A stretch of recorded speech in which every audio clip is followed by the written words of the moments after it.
Bonjour à tous nos abonnés de partout où vous nous suivez. Nous sommes très contents de nouveau être devant vous pour vous informer sur l'actualité politique de l'heure, sur ce qui se passe en République démocratique du Congo, notamment avec l'insécurité à l'est de la République démocratique du Congo. Nous sommes aujourd'hui mercredi, comme d'habitude, nous avons ce réel plaisir de vous informer sur l'actualité politique de l'heure. Aujourd'hui, nous allons parler des trois sujets. Nous allons parler des trois sujets concernant la sécurité à l'est de la République démocratique du Congo. Dans notre premier sujet, nous parlerons des arrestations qui viennent d'avoir lieu au sein de FARDC, notamment de nouvelles arrestations de traîtres qui continuent toujours à trahir la République démocratique du Congo. Et nous citerons aussi leur nom ici pour que vous savez que la République démocratique du Congo est agressée, mais l'ennemi utilise aussi certains Congolais qui sont ici en République démocratique du Congo pour lui informer sur tout ce qui se passe au sein de FARDC. Alors ces traîtres-là ont été démantelés et arrêtés. Actuellement, ils sont entre les mains des services de renseignement. Nous citerons leur nom. Il s'agit de 2 généraux et 3 colonels. Ils sont actuellement aux arrêts. Dans notre deuxième sujet, nous parlerons ici de cette rencontre qui a eu lieu entre Vincent Biruta, qui est le ministre des Affaires étrangères du Rwanda, et le secrétaire d'État Anthony Blinken à Bali, où ils ont participé au sommet de G20 pour parler du climat. Et c'est que les deux personnalités ont pu parler notamment sur la sécurité de la sous-région et les conflits actuellement entre la République démocratique du Congo et le Rwanda et la position des États-Unis. Nous parlerons de ça ici dans cette émission. Nous parlerons également de l'arrestation des matériels militaires achetés par la République démocratique du Congo, la position de certains pays occidentaux, notamment la position des pays asiatiques, la Chine, la Russie et certains pays qui est la Brésil notamment, qui ont donné leur position sur ce qui est qualifié d'injustice. Nous parlerons de ça ici. Nous parlerons également enfin de la situation globale sécuritaire à l'Est, notamment des combats qui opposent le FARDC et le M23 dans le groupement de Kibumba, où les combats s'intensifient actuellement, où les FARDC se comportent très bien sur le terrain. Nous, parce qu'il y a des informations qui circulent que notre Kibumba est tombé entre les mains de M23, nous allons éclairer l'opinion dans cette émission.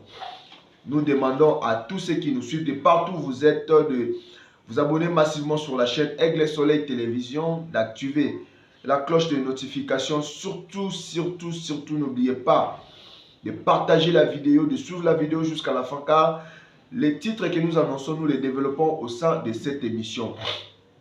Abonnez-vous à la chaîne, activez la cloche de notification pour ne rien manquer de nos émissions que nous mettons en ligne, de l'actualité politique. Aimez la vidéo, partagez la vidéo pour permettre à d'autres personnes de nous suivre sur ce que nous donnons comme information. Nous commençons avec cette rencontre qui a eu lieu entre le secrétaire d'État américain Anthony Blinken et le ministre des Affaires étrangères du Rwanda, Vincent Biruta, où ils ont parlé sur la paix dans la sous-région, où ils ont parlé sur comment trouver un terrain d'entente entre la République démocratique du Congo et le Rwanda, notamment avec le Rwanda qui est en train de soutenir le M23 sur l'équipement, sur les personnes, parce que vous savez que dans le M23 est constitué de 95% des militaires rwandais qui sont au sein de M23 et sans compter quelques militaires ougandais qui viennent de l'Ouganda pour appuyer le M23. Tout ça, c'est quoi? C'est chercher toujours à continuer à piller, à pérenniser un système de pillage de nos ressources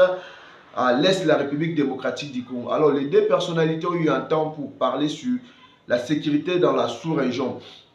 Le secrétaire d'État américain a été clair, il a demandé au Rwanda de faire tout, de mettre tout en œuvre pour essayer de stopper et de convaincre le M23 pour qu'il puisse déposer les armes afin de négocier avec la République démocratique du Congo. Et la question que tout le monde se pose, comment les États-Unis d'Amérique, qui a institué un principe que non, on ne négocie pas avec les terroristes, et les États-Unis être les premiers à nous demander est-ce que nous puissions négocier avec le M23 qui est qualifié comme un groupe terroriste. C'est quelque chose qui dépasse, qui dépasse tout le monde. Pourquoi? Parce que nous avons vu cela avec les djihadistes. Nous avons vu cela avec Oussama Ben Laden que les États-Unis avaient refusé catégoriquement de négocier. Maintenant, aujourd'hui, la RDC se trouve, parce que les États-Unis est un partenaire privilégié de la République démocratique du Congo, mais les États-Unis qui nous demandent de négocier avec le M23 qui est un groupe terroriste, c'est quelque chose qui dépasse tout le monde. Mais du côté République démocratique du Congo, nous avons posé nos conditions.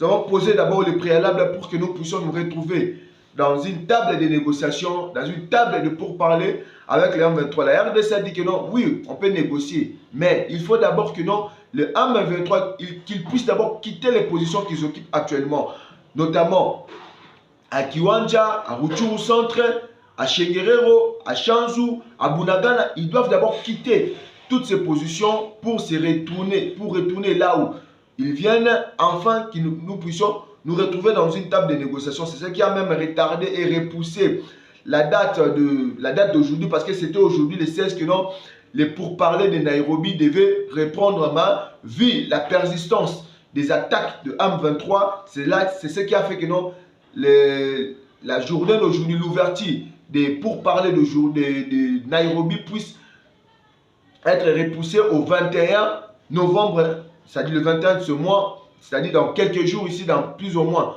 5 ou 6 jours, nous allons encore nous retrouver à Nairobi au Kenya pour continuer avec le pourparler de Nairobi qui va regrouper tous les groupes rebelles nationaux internationaux qui se trouvent en République démocratique du Congo, afin que le gouvernement congolais, avec les partenaires internationaux, notamment les présidents en exercice de la communauté des États de l'Afrique de l'Est, EAC, pour qu'ils puissent les entendre, écouter leurs revendications, afin de trouver une solution idoine quant à leurs revendications. Alors, les États-Unis d'Amérique qui poussent la République démocratique du Congo à négocier, et nous savons déjà que non, le plan qui est monté contre la République démocratique du Congo, nous savons tous que non, c'est quelque chose qui est monté par les Occidentaux pour essayer de déstabiliser la République démocratique du Congo, notamment de fragiliser son système de sécurité, et que non, l'ennemi puisse prendre le dessus sur la République démocratique du Congo. Félicitations à nos FARDC qui sont en train de faire un travail remarquable sur terrain. Le Rwanda qui a été demandé aux États-Unis par les États-Unis d'Amérique d'essayer de convaincre le M23 pour qu'ils puissent déposer les armes. Mais nous posons la question, comment les Rwandais, qui n'a rien à voir avec le M23, va arriver à convaincre les M23 qu'ils puissent déposer les armes? C'est quelque chose que non, tout le monde s'étonne de ça, et nous voyons déjà une complicité à l'intérieur de cette histoire, parce que ça dépasse tout le monde. C'est vraiment très. La situation se présente comme ça. À Bali, le secrétaire d'État américain a rencontré Vincent Biruta, et Vincent Biruta, qui jusqu'à présent continue de nier que non, ils ne sont pas en train de soutenir les M23, pendant que non, les images, notamment l'arrestation de plus de 100 rebelles, des terroristes M23 qui ont été arrêtés, tous sont des Rwandais. Et comment cela s'est-il passé? Parce que vous savez que non, au sein du mouvement terroriste M23, il y a la majorité, ce sont des Rwandais. Alors, ces gens qui ont été arrêtés à Kibumba, qui voulaient entrer à Goma et prendre Goma, ils étaient arrêtés par les FARDC. Alors, tous ces gens, ce sont des Rwandais. Plus de 100 jeunes Rwandais arrêtés au sein des M23, qui est un groupe terroriste. Alors, les problèmes qu'ils ont, les Rwandais qui continuent de nier leur soutien aux terroristes du M23, maintenant, pendant que non, la République démocratique du Congo a toutes les preuves que non, c'est les Rwandais qui soutiennent les M23. Alors nous attendons à ce que la commission élargie de vérification des dégâts, c'est-à-dire transfrontaliers, puisse nous donner des précisions sur ça, parce que la demande a été déjà introduite au niveau du Conseil de sécurité, partout dans toutes les organisations, tant régionales que sous-régionales, pour que non, une solution idoine, et qu'ils puissent condamner le Rwanda à retirer ses troupes, à cesser de soutenir les M23 qui, déjà, il y a 2 jours passés, nous avons vu les M23 disposer des drones militaires. Impossible, un groupe rebelle ne peut pas avoir des drones militaires. Comment est-ce que les M23 peuvent avoir des drones militaires? Ça prouve à suffisance que non, cette guerre nous a été imposée par les Occidentaux via le Rwanda. Alors nous entrons dans notre deuxième sujet pour parler des arrestations qui viennent d'avoir lieu au sein du FARDC, notamment avec l'arrestation de 2 généraux et 3 colonels complices de la chute de Goma, parce que ces gens-là étaient en contact permanent, les 5 hauts gradés des FARDC étaient en contact permanent avec l'ennemi, notamment les M23, pour que Goma puisse tomber entre les mains de l'ennemi. Alors, comment cela s'est passé? On a pu mettre la main sur 2 généraux. Les 2 généraux ont pu citer les personnes avec qui ils travaillent. Ils ont cité les 3 colonels avec qui ils collaborent. Et dans cette émission, à la fin, nous allons vous montrer un extrait de l'arrestation de ces généraux, comment ils étaient arrêtés. Il y a 2 généraux qui sont aussi les commandants des opérations à l'est de la République démocratique du Congo, notamment à Kibumba, notamment à Kanyalusuma, où nous avons vu l'ancien président kenyan Uhuru Kenyatta qui a fait un rond là-bas, qui a tourné, qui a sillonné pour voir l'évolution et lancer un appel au M23 de déposer les armes afin de négocier. Les 2 généraux étaient en contact permanent avec l'ennemi et ce sont eux qui ont voulu faciliter l'infiltration des éléments M23 pour qu'ils puissent déjà assiéger Goma en attendant que ceux qui ont des armes puissent entrer dans la ville de Goma. C'est-à-dire, il y a déjà quelques... C'est même pour ça que nous lançons un appel à tous les services de renseignement qui sont actuellement à Goma d'ouvrir l'œil, notamment avec la collaboration, la population civile, c'est-à-dire de dénoncer toute présence suspecte dans la ville de Goma, parce que les 2 généraux ont fait entrer beaucoup de M23 qui ne sont pas armés, pendant qu'ils sont là juste en attente. Ils attendent que ceux qui ont des armes puissent entrer et qu'eux récupèrent aussi des armes afin que Goma soit récupéré. Actuellement, nous disons que la situation est sous contrôle de FARDC et les 2 généraux sont aux arrêts. Il y a le général Kouozi Mungono Faustin et il y a le général Kambongero et Évariste. Ce sont les 2 généraux qui sont arrêtés actuellement à Goma et il y a les 3 colonels qui nous allons dans notre prochaine édition vous révéler leur identité et leur nom. Ce sont des gens qui sont des traîtres parce que les Rwandais, sachant bien que les Congolais n'aiment pas leur pays, ils utilisent seulement les mêmes Congolais pour que les Rwandais continuent d'avoir une main mise sur la République démocratique du Congo, notamment avec nos richesses et les Rwandais qui est en complicité avec la communauté internationale, avec beaucoup de pays occidentaux. Ils cherchent à ce que la partie est de la République démocratique du Congo soit comme une zone neutre où tout le monde peut venir voler comme ils veulent. Déjà, ils sont en train de créer une terreur, notamment avec la présence des groupes rebelles qui sont financés par le Rwanda et la communauté internationale. Ils veulent créer une zone neutre là pour que l'Est de la République démocratique du Congo soit considéré comme une zone neutre pour permettre aux Occidentaux d'entretenir les groupes armés et que les groupes armés continuent de voler les minéraux pour eux. C'est une situation que nous dénonçons avec la dernière énergie que cela ne passera plus, notamment avec le président Félix Tshisekedi qui veut que les minéraux de la République démocratique du Congo, que les Congolais soient les premiers à bénéficier de ces ressources, de ces minéraux, notamment de ces sous-sols.